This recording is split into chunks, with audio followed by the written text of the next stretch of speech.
The ship is 965 feet long, bigger than 3 football fields. It is running at 17 knots through the Arabian Sea, flying an Iranian flag, ignoring every warning the United States Navy has sent for the past 6 hours. Then USS Spruance fires. One round from its 5-inch deck gun punches straight through the engine room. The Touska loses propulsion. Engines dead, the massive hull still carrying forward on momentum, slowly bleeding speed as the boarding force prepares to move. Minutes later, U.S. Marines are rappelling from helicopters onto its deck. This is not a scenario. This is exactly what happened on April 19, 2026, and it changed the rules of this war. To understand what happened to the Touska, you need to understand what the United States put in place the week before. On April 12, 2026, CENTCOM announced a full naval blockade of Iranian ports. The message was direct. No vessel enters or exits Iranian waters without U.S. authorization. Any ship attempting to break that blockade would be stopped, by force if necessary. The blockade was backed by an overwhelming force posture. The USS Abraham Lincoln Carrier Strike Group was operating in the Arabian Sea, with more than a half-dozen destroyers, a carrier with a full air wing, and submarines the Iranians couldn't track. Alongside it, the USS Tripoli Amphibious Ready Group, an America-class assault ship carrying approximately 2,200 Marines from the 31st Marine Expeditionary Unit. Those Marines were already awake. Intelligence had been tracking the Touska for hours. That second force is the piece most people miss when they talk about naval blockades. A carrier strike group can destroy ships from over the horizon. But destroying a ship is a last resort. When you need to board a vessel, take custody of crew, secure cargo, bring it under physical control, that is a different mission entirely. That mission has a name: VBSS. Visit, board, search, and seizure. VBSS is the U.S. military's doctrine for maritime boarding operations. These teams are trained to capture enemy vessels, enforce sanctions, interdict arms trafficking, and conduct forced inspections at sea under hostile conditions. The 31st MEU deploys with a dedicated element trained specifically for this, the Maritime Raid Force. These are not general-purpose Marines. The ARG MEU Maritime Raid Force is the premier VBSS capability in the Marine Corps, a conventional force with the training and equipment to execute missions that look a great deal like special operations. The Touska had been on U.S. watch lists for years. The vessel and its owner companies had been under US Treasury Department and Office of Foreign Assets Control sanctions since 2018, accused of helping Iran evade sanctions. On the morning of April 19th, the Touska was tracked entering the North Arabian Sea at 17 knots, course set for Bandar Abbas. The USS Spruance told the ship to stop and turn back. The Touska's crew ignored the order. The clock started. The United States did not immediately fire on the Touska. What followed was 6 hours of deliberate, documented escalation. And understanding that process is what makes the subsequent boarding legally defensible under the laws of armed conflict. U.S. military doctrine for maritime interdiction operations requires a graduated response. The goal is always compliance. Lethal force is the final option, not the first. Spruance established radio contact with Touska's bridge. The orders were clear. Halt engines, prepare to be boarded. The Touska's captain refused. Bridge officers on USS Spruance attempted contact on multiple radio frequencies. No response. The destroyer maneuvered alongside at close range, a clear visual signal that this was not a suggestion.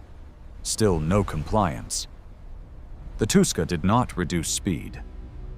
After Touska's crew failed to comply with repeated warnings over a 6-hour period, Spruance directed the vessel to evacuate its engine room. That is the tell. The order to clear the engine room is the last warning before a disabling shot.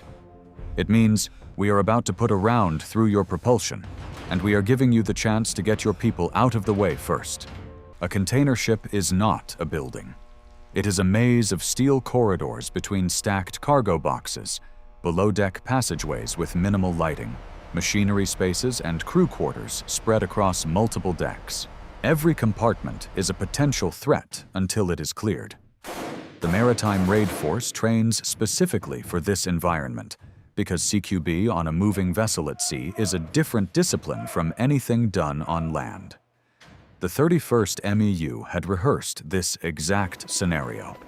Meanwhile, aboard USS Tripoli, the Maritime Raid Force had been spinning up for hours. On the flight deck, helicopters were turning, rotors already spinning. The boarding teams ran final checks.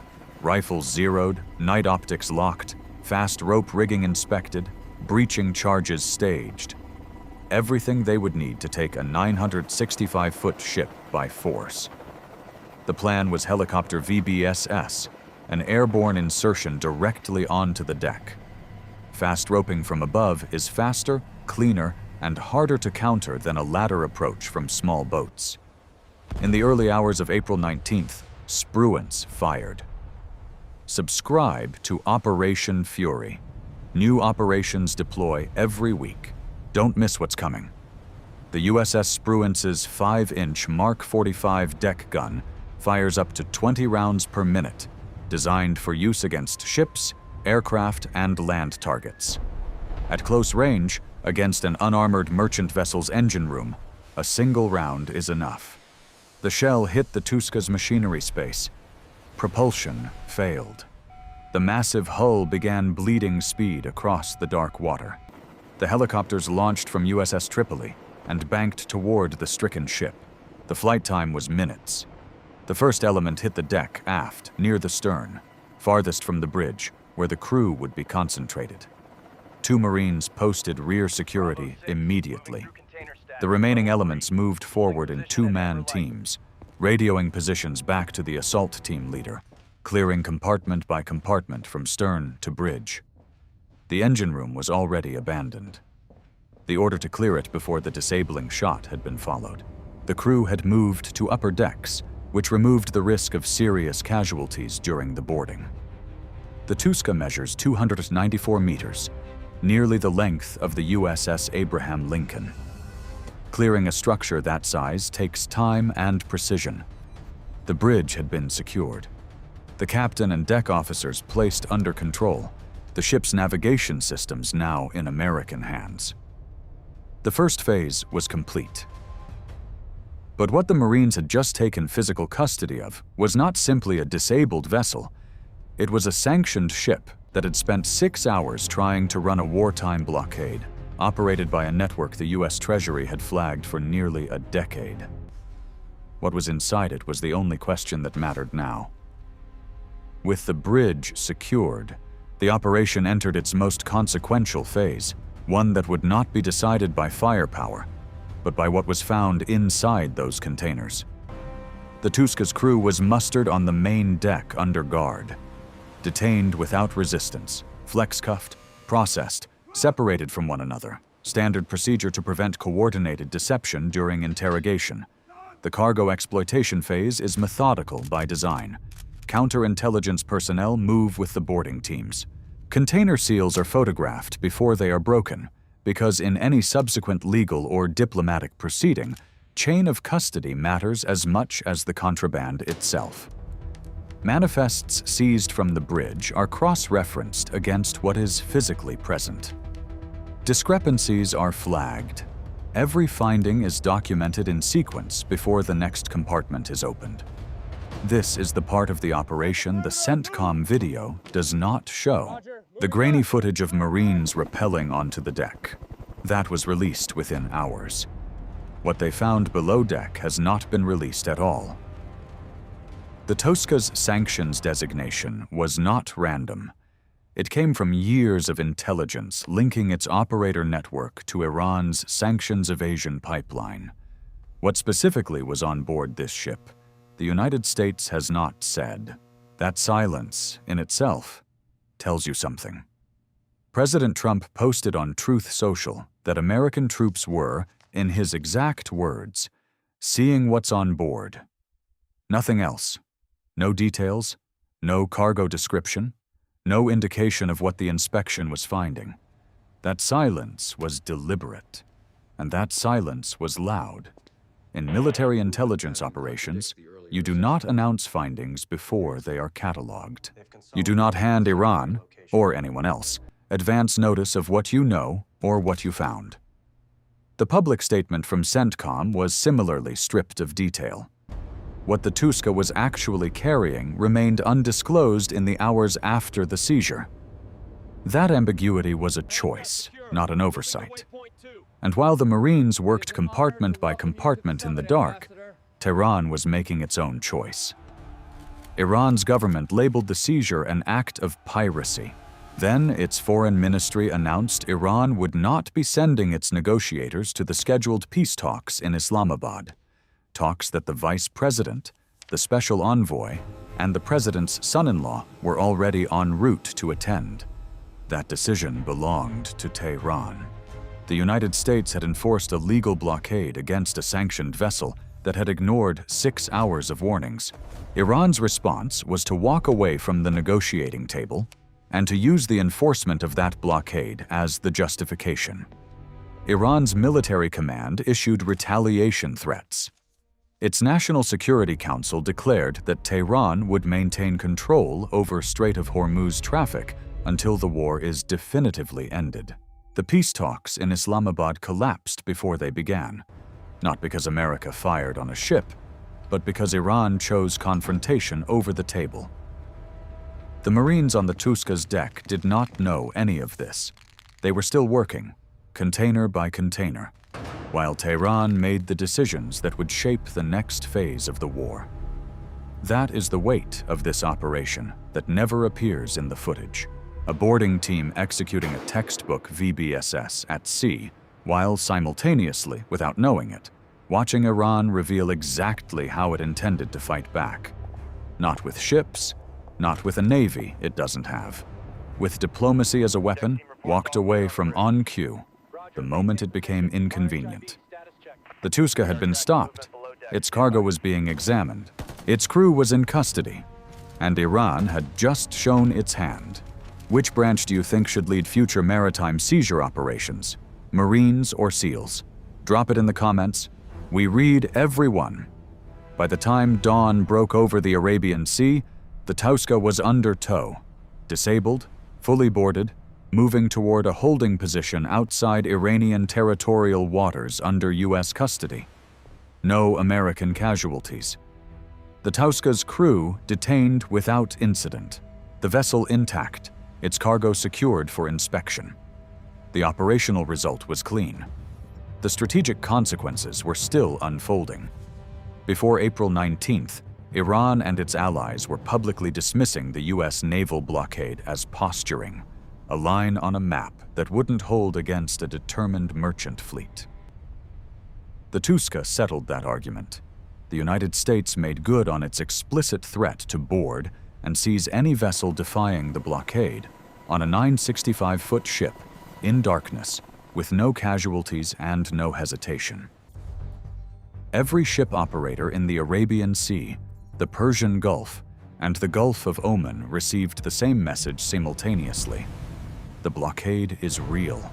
It has teeth. The 31st Marine Expeditionary Unit also demonstrated something that rarely gets acknowledged in the coverage of naval power. A carrier strike group projects destruction. An amphibious ready group projects control. What happened on the Touska was not a strike. It was a seizure. Physical, deliberate, legally documented. The ARG-MEU construct exists precisely for that distinction, and the 31st MEU executed it without a single round fired after the initial disabling shot. Iran's response confirmed what the operation revealed. Tehran didn't retaliate with ships. It doesn't have the naval force to challenge the Abraham Lincoln Strike Group directly. Instead, it canceled the peace talks, issued retaliation threats through proxy channels, and declared the Strait of Hormuz a pressure point it controls. That is not the response of a power that believes it can win a conventional naval engagement. It is the response of a power choosing asymmetric pressure over direct confrontation. The enforcement picture keeps shifting. More than 20 vessels crossed the Strait of Hormuz in the 24 hours before the seizure, the highest crossing rate since March 1st. The U.S. has forced dozens of ships to turn back. The Touska was the first to refuse, and the first to be boarded. It will not be the last. The Touska sits under U.S. custody somewhere in the Arabian Sea tonight. Its cargo is being catalogued. Its crew is detained. Its flag, Iranian, flies over a vessel that no longer belongs to Iran. That is what maritime dominance looks like when it is executed correctly.